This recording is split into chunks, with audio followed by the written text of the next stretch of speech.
driving. 1. I will not drive when drunk, nor drowsy, nor fatigued. 2. I will not pass without care on curbs, nor hills, nor the view unseen by my eyes. Number 3. I will not violate the speed law, nor exceed my speed limit. Number 3. I do not disobey highways, time, and traffic signal. Number 5. I do not make it twist without signaling my intention. Number 6. I do not accelerate to the schools, playgrounds, and hospitals and other dangerous zones. Number 7. I will not be careless when crossing at intersection. Number 8. I do not clear my headlights uh, on approaching car at night. Number 9. I will slow down when twin lights comes and unsafe roads conditions are before me. Number 10.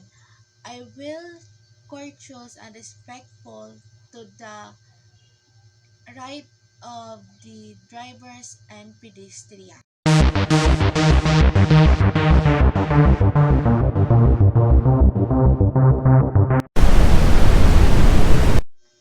Ten Commandments of Road Safety.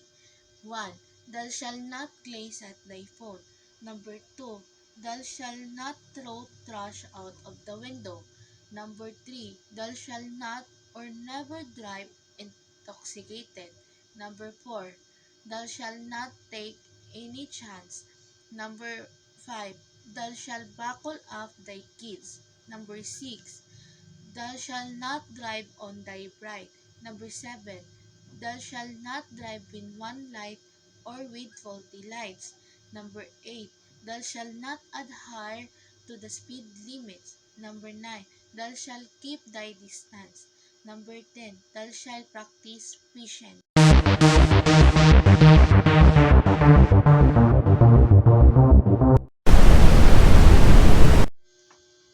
Ten Commandments of Traffic.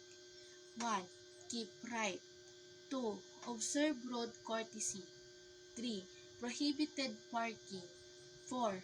If in doubt, do not overtake. Number 5. Bus stop rules. Lining up to the bus stop zone. Number 6. Rule to prevent or untangle traffic jam. Number 8. The philosophy of Pinoy drivers, first time first serve vehicle. Number 9. On pedestrian. Number 10. Remember the international driving safety reminders. That's all. Thank you.